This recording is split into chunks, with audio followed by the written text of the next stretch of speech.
Quels sont les candidats dont vous pensez qui sont les plus sérieusement proches Ah voilà. Enfin, les candidats, mais les partis plus sérieusement proches de ce que vous proposez? Ce sont ceux qui ont voté non. Alors, pour être clair, on a fait en 2005, moi là je vais plus normalement, attaque, non, on est autonome par rapport aux partis politiques. Évidemment, on est de gauche, hein, on va pas mentir, à personne. Par contre, ce qu'on dit, c'est qu'on a fait la campagne avec un certain nombre de forces politiques, la campagne du non au traité constitutionnel européen. On a mené des campagnes avec eux, par exemple, contre la directive Bolkestein et d'autres. Et évidemment, ceux de qui on est le plus proche, c'est les partis avec qui, et les forces politiques avec lesquelles on a mené cette bataille. Donc, vous voyez bien les partis qui étaient présents dans cette bataille, hein, et évidemment, c'est d'eux qu'on est le plus proche. Alors, par rapport à ça, tous les partis,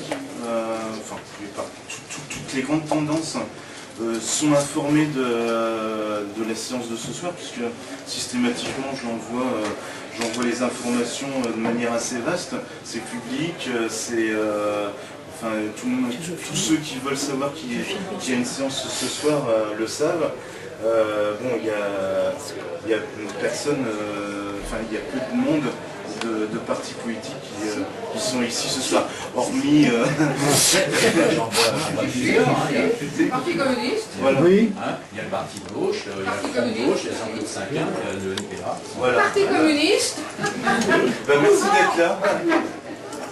Pour être clair, ceux avec qui on avait fait la campagne, c'était aujourd'hui le NPA, le Front de gauche. Il y avait une petite partie des Verts qui était minorité des Verts européens. Bon.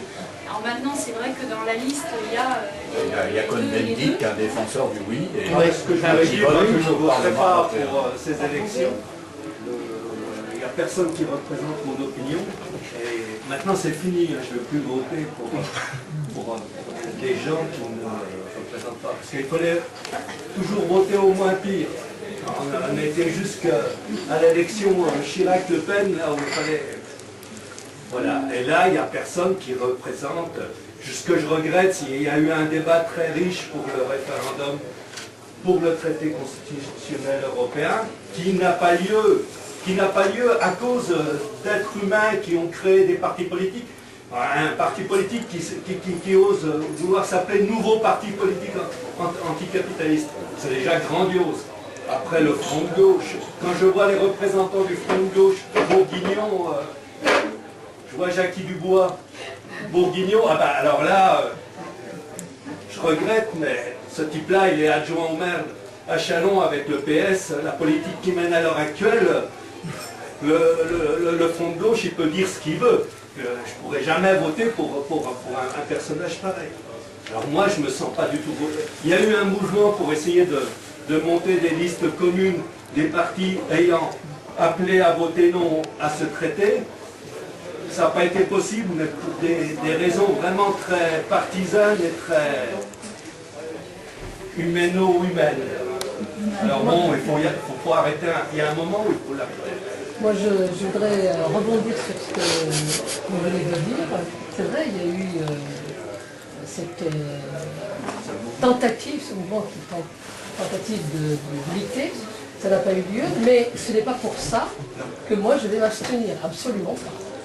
Je vais justement, je réfléchis entre les deux listes antilibérales, soit la liste NPA, soit la liste Front de gauche.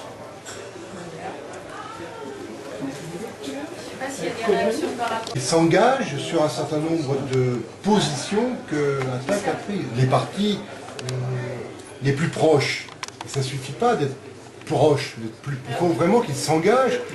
Est-ce qu'on va mettre fin aux paradis fiscaux? Est-ce qu'on va interdire la titrisation des dettes? Est-ce qu'on va...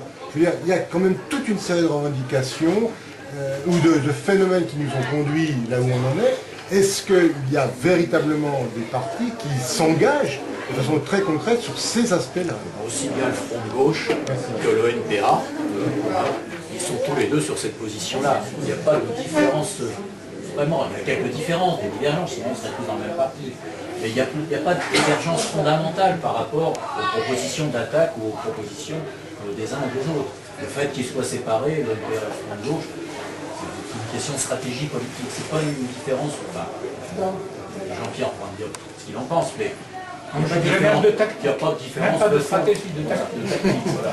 Voilà. Mais sur le fond, on est pour une autre Europe comme l'est Attaque. Moi, je suis dans les deux, alors c'est difficile pour moi de me partager.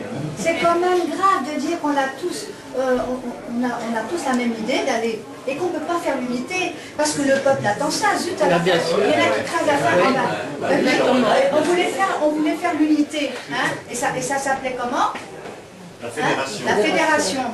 Eh bien, tout le monde était prêt à un moment donné, puis chacun pour soi. Je regrette, ce sont des attitudes de repli sur soi qui sont égoïstes et qui sont mesquines. Et quand on s'engage politiquement et qu'on comprend la demande du peuple et l'attente du peuple et qu'elle est urgente, on ne fait pas ce repli sur soi-même comme ça. C'est pas possible. On ne peut pas dire que les gens ne s'intéressent pas à l'Europe. Parce que bon, il y a eu des tas de gens qui les ont dégoûtés. Pourquoi il n'y a pas le même débat que pendant le référendum? Pourquoi? Sur le référendum, c'était pas... Voilà. Et puis le débat du référendum a été provoqué, je pense, en partie par Attaque.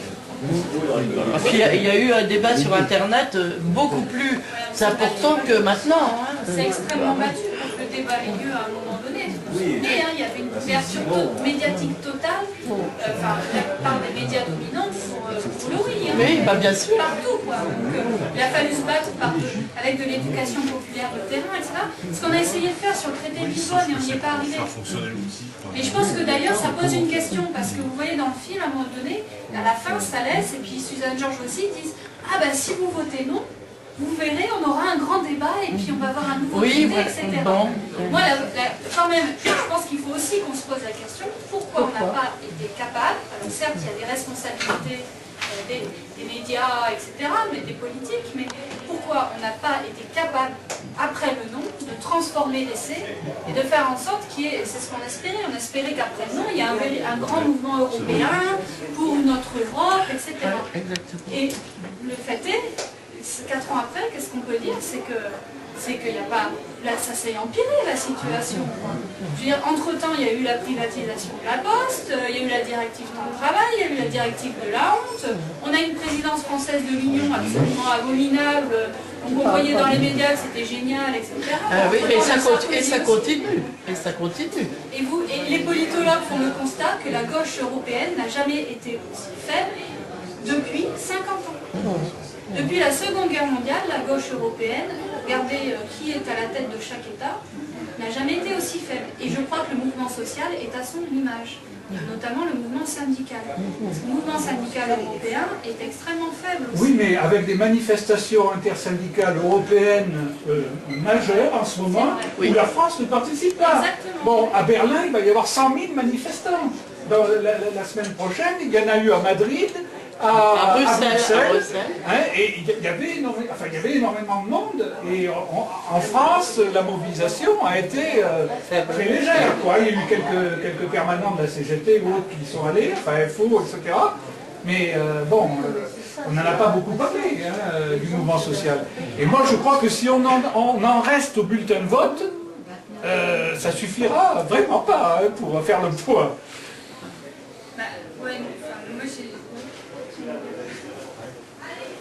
On